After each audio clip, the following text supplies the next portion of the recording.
अस्सलाम वालेकुम। आज का लेक्चर स्टार्ट करने से पहले मैं थोड़ा सा कुछ चीज़ों को रिवाइज करना चाह रही हूँ, ताकि आप लोगों की अगर किसी की कोई कन्फ्यूजन रहती है तो वो दूर हो जाए। हालांकि मैंने इस चीज़ को बहुत बार लाइव सेशंस में भी डिस्कस किया है। आपके पास जब टू टेल टेस्ट कहा जा रहा होता है तो इट मीन्स कि आपके पास non directional testing hypothesis procedure use होगा, यानी आपने जी में अल्फा दोनों साइड पे डिस्ट्रीब्यूट करना होगा। Likewise, let me draw here a normal curve.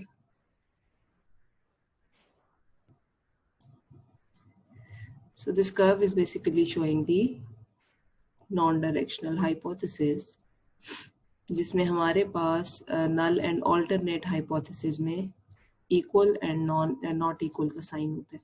ये हमारा रिजेक्शन रीजन है, ठीक है। और ये सेंटर वाला हमारा जो है वो एक्सेप्टेंस रीजन है।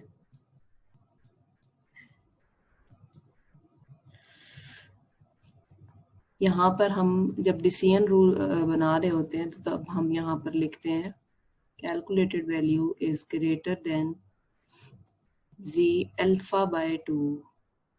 It means कि हमारे पास नॉन डायरेक्शनल या टू टेल्ड हाइपोथेसिस है।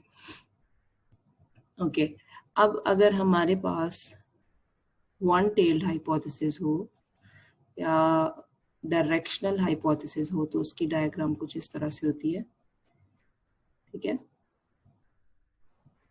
अब अगर ये राइट टेल टेस्ट है तो हमारे पास राइट साइड का एरिया शेडेड होगा, ये रिजेक्शन रीजन है, यानी अल्फा हमारे पास राइट साइड पे आएगा। तो यहाँ पर हमारे पास अल्फा आएगा और हमारे पास डिसीजन रूल किस तरह से लिखा जाएगा, z greater than critical value, और यहाँ पर आपके पास अल्फा आएगा, मतलब आपके पास कंप्लीट वैल्यू आएगी। We are not dividing alpha by 2, we will take whole alpha at the right or left side based on the given information. Okay, ये हमारे पास right tail test हो गया। अगर हमारे पास left tail test हो तो वो भी इसके सिमिलर है, लेकिन जो हमारे पास shaded area आ जाता है वो हमारे पास left side पे आ जाता है।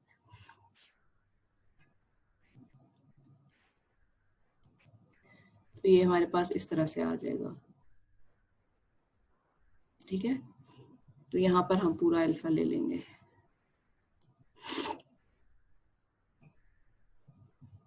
ये तो हमारे पास हो गए directional and non directional hypothesis testing की बात होगी, या आप कह सकते हैं कि two tailed and one tailed test की बात होगी। मैं इस डायग्राम को क्लियर करती हूँ और मजीद दो चीज़ों पर फोकस करती हूँ कि जब हम टेस्ट स्टैटिस्टिक की सिलेक्शन करते हैं तो हम लोग दो चीज़ों को कंसिडर करते हैं, n and standard deviation.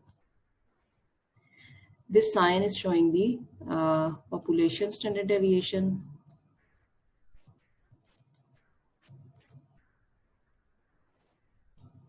If it's known, अगर हमें population standard deviation given है क्वेश्चन के अंदर, तो हमारे पास और n हमारे पास greater than 30 है। अगर ये दो कंडीशन मेट होती हैं तो हम लोग कौन सा टेस्ट स्टैटिस्टिक यूज करेंगे, z डिस्ट्रीब्यूशन, ठीक है। On the other hand, if we have n is less than equal to 30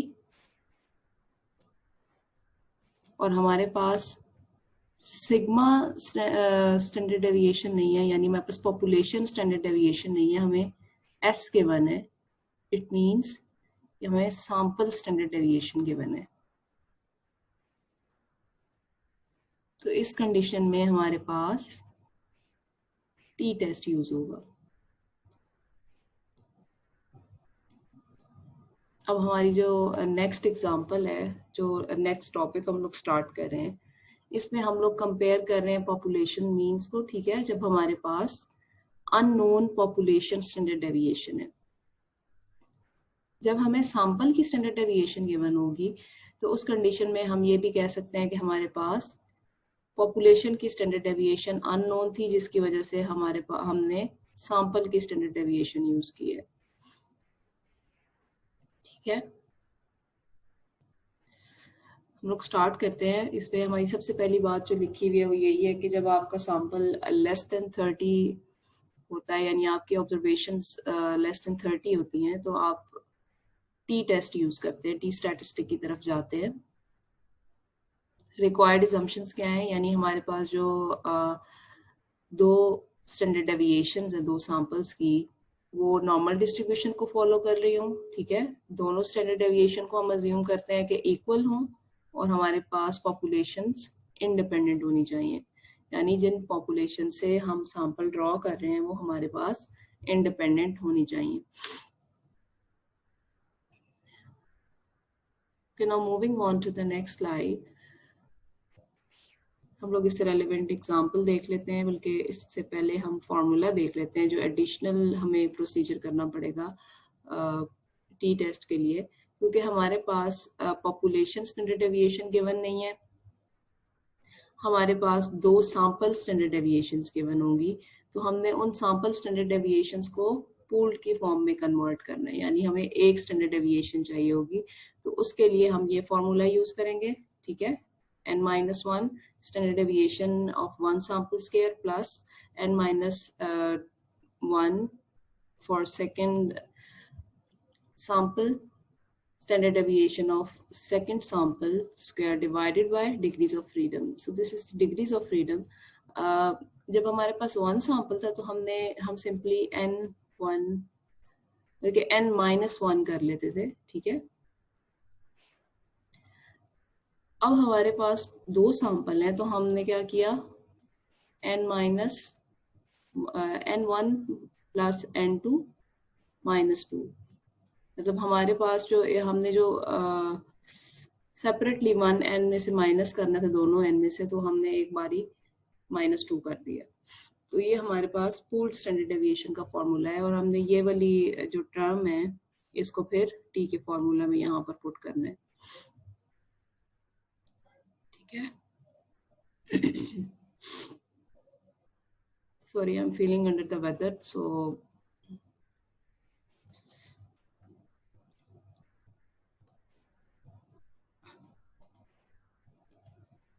okay ना हम लोग स्टार्ट करते हैं एग्जांपल से कि हमारे पास जब पॉपुलेशन स्टैंडर्ड डेविएशन अननोन होगी तो हम लोग किस तरह उसका हाइपोथेसिस के प्रोसीजर को डील करेंगे, ठीक है। तो हमारे पास Owens lawn care incorporation manufactures and assemble lawn mower that are shipped to dealer throughout the United States and Canada.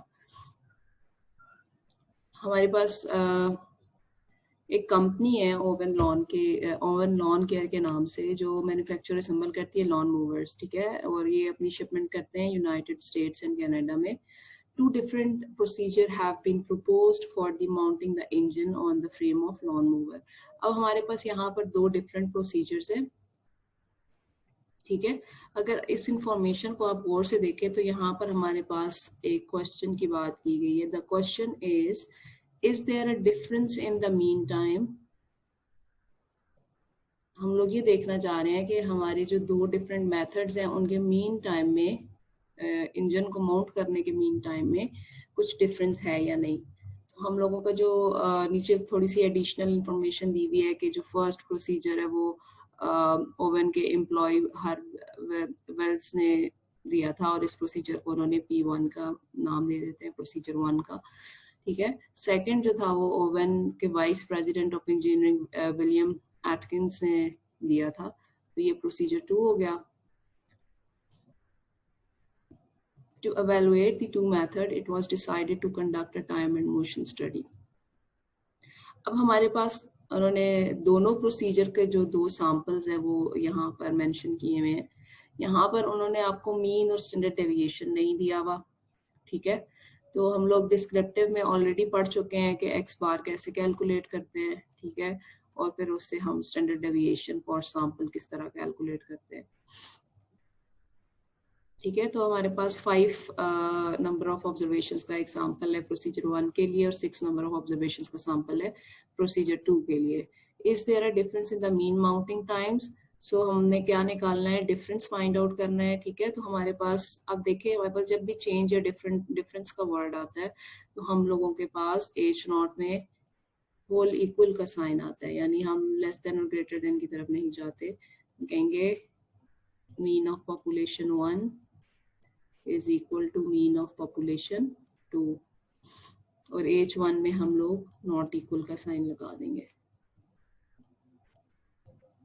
μ1 and μ2।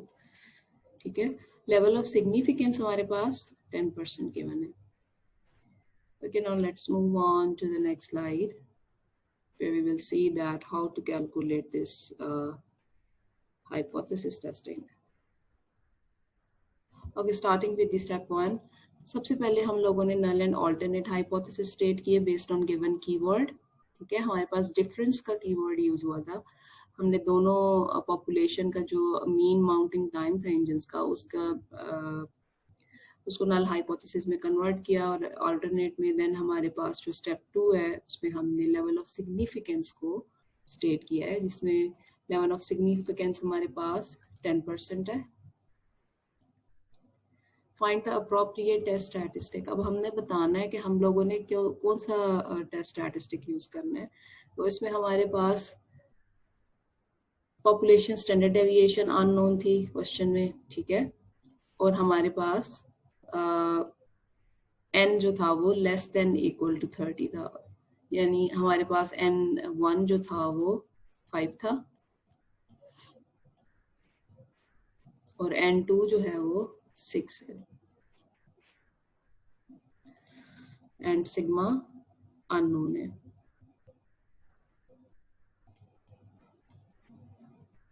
ये कंडीशंस आपके पास हमेशा सेम रहेगी कि आपने कब जी टेस्ट लगाना है, कब टी टेस्ट लगाना है।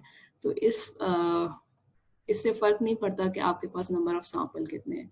नंबर ऑफ सैंपल का फर्क सिर्फ आपके फॉर्मूला से पड़ता है, यानी आपके पास जब 2 सैंपल होते हैं तो फिर आपने दोनों सैंपल्स की इंफॉर्मेशन को इनकॉर्पोरेट करना होता है कि फॉर्मूला के अंदर, तो वो आपके पास थोड़े से लेंथी हो जाते हैं, लेकिन जो बाकी प्रोसीजर है वो बिल्कुल सेम है।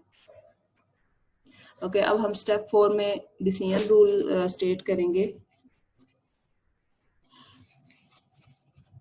Reject H naught if calculated value is greater than critical value alpha by 2, comma, ये आगे आपके पास डिग्रीज ऑफ फ्रीडम का फॉर्मूला है।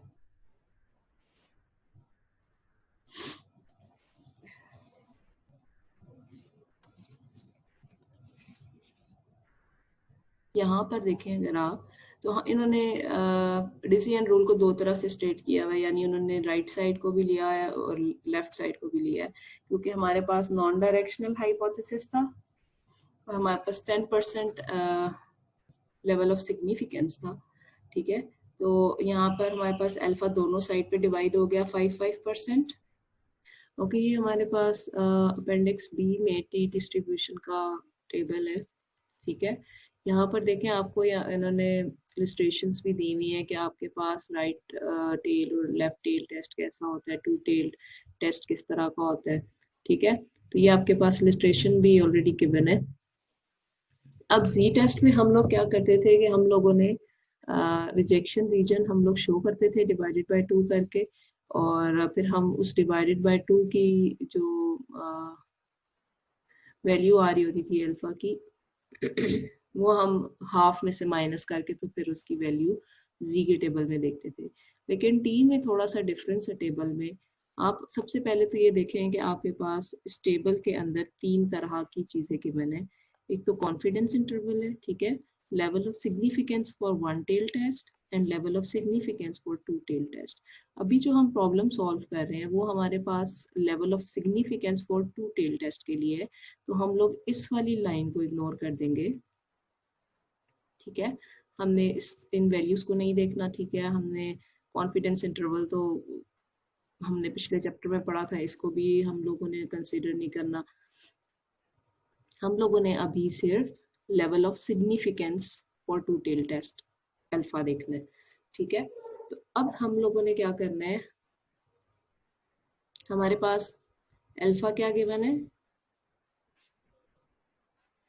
10%, और हमारे पास डिग्रीज ऑफ फ्रीडम क्या था n1 प्लस n2,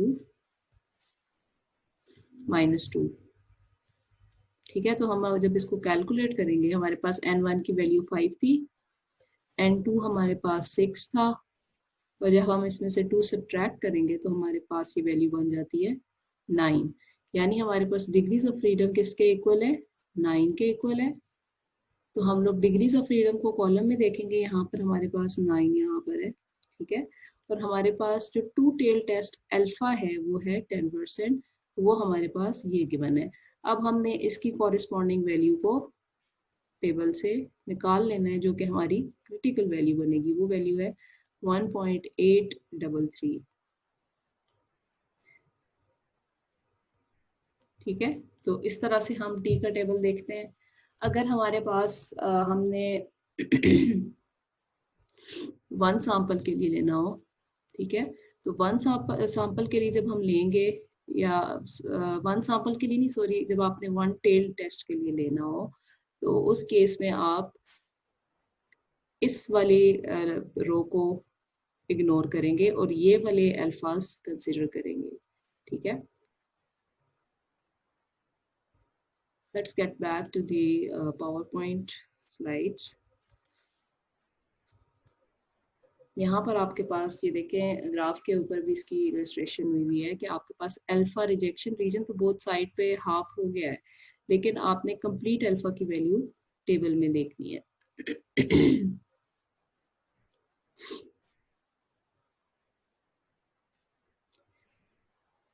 अब ये तो आपके पास ग्राफिकल इलस्ट्रेशन होगी। अब नेक्स्ट हम लोग देखते हैं कि हम लोगों ने कैलकुलेशन कैसे करनी है।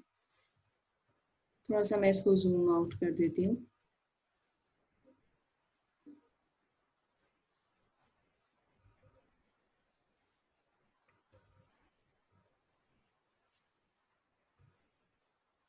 अब स्टार्ट करते हैं टी की कंप्यूटेशन से। हम लोगों के पास डाटा जो था वो सैंपल की फॉर्म में गिवन था, यानी हमें ऑब्जर्वेशंस का डाटा गिवन था, लेकिन हमारे पास मीन अननोन था। ठीक है, और हमारे पास स्टैंडर्ड डेविएशंस भी नहीं गिवन थे। तो हम लोग इसको कैलकुलेट करेंगे टी की वैल्यू में पुट करने से पहले। अब हमारे पास एक्स बार नहीं था, ठीक है, और हमारे पास स्टैंडर्ड डेविएशन भी नहीं था, तो हमने ये दोनों चीज़ें फाइंड आउट करनी है। एक्स बार का फॉर्मूला आप लोगों ने पहले भी पढ़ा है, यहाँ पर मेंशन भी है, समेशन एक्स ओवर एन। सबसे पहले आपने ये जो एक्स की वैल्यूज है इनको सम कर लेना है, जो कि 20 के इक्वल आएगा, और आपने फिर नंबर ऑफ ऑब्जर्वेशंस काउंट कर लेनी है, 1 2 3 4 एंड 5। समेशन एक्स को हमने 5 से डिवाइड किया, तो हमारे पास मीन क्या आया फर्स्ट प्रोसीजर का 4। अब सेकंड में हमारे पास जो एटकिंस मेथड है, इसमें हमारे पास अगर आप लोग देखें हमारे पास 6 ऑब्जर्वेशंस हैं। अब इन 6 ऑब्जर्वेशन को हम लोग पहले सम करेंगे, वो 30 आ रहा है हमारे पास। देन हमने उसको नंबर ऑफ ऑब्जर्वेशंस पे डिवाइड किया, जो कि हमारे पास 6 है, और हमारे पास जो दूसरा मीन आ रहा है दूसरे सैंपल का, वो 5 के इक्वल आ रहा है। अब मीन तो हमने फाइंड कर लिया, अब हमें स्टैंडर्ड डेविएशन फाइंड आउट करनी है। स्टैंडर्ड डेविएशन का फॉर्मूला भी यहाँ पर गिवन है, अगर आप लोग देखें, summation x minus x bar whole square divided by n minus 1 under root. अब आप लोग ये देखें कि आपके पास एक्स बार तो आ गया, एक्स भी आपके पास गिवन है, तो आप लोगों ने क्या करना है कि आपने पहले एक्स माइनस एक्स बार करना है, यानी आपने एक्स की वैल्यू को माइनस करना है एक्स बार से, और फिर आपने उसका होल स्क्वायर ले लेना है, और फिर आपके पास यहाँ पर जो वैल्यूज आती जाएंगी, फिर आपने एट द एंड उनका सम कर लेना है। सम आपके पास आ रहा है 34। ठीक है, तो आप फॉर्मूला में वैल्यूज पुट करेंगे, तो आपके पास standard deviation for sample 1 is 2.9155, और standard deviation for sample 2 is 2.0976। तो आप लोगों ने इस तरह स्टैंडर्ड डेविएशंस कैलकुलेट कर लेनी है। अच्छा, इस कैलकुलेशन के बाद आपने अब इन दो सैंपल स्टैंडर्ड डेविएशन को पूल टेस्ट में, सॉरी, पूल्ड के फॉर्मूला में यूज करना है, क्योंकि आपको एक स्टैंडर्ड डेविएशन चाहिए for the computation of z test.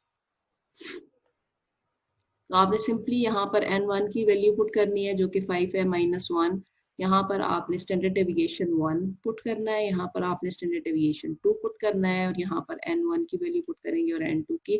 जब आप इसको सिंप्लीफाई करेंगे तो आपके पास पूल्ड सैंपल की वैल्यू आ जाएगी 6.2।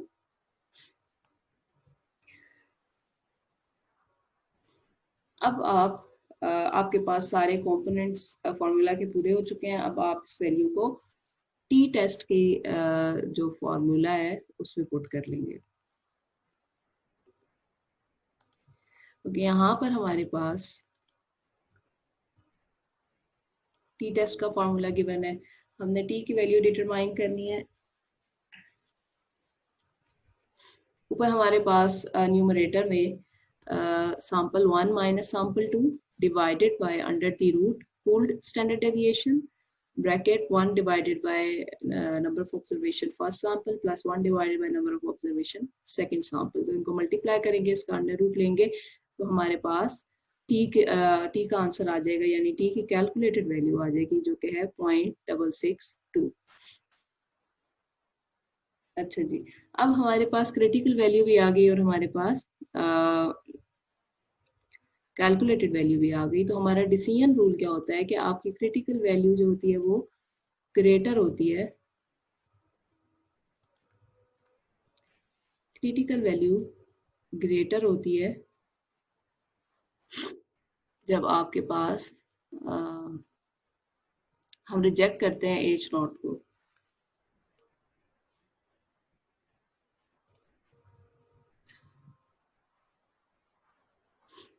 तो ये आपके पास जब आपके पास राइट साइड पे लाई कर रहा होता है तो ये कंडीशन होती है, जब आपके पास लेफ्ट साइड पे लाई कर रहा होता है तो वो इसके ऑपोजिट हो जाता है।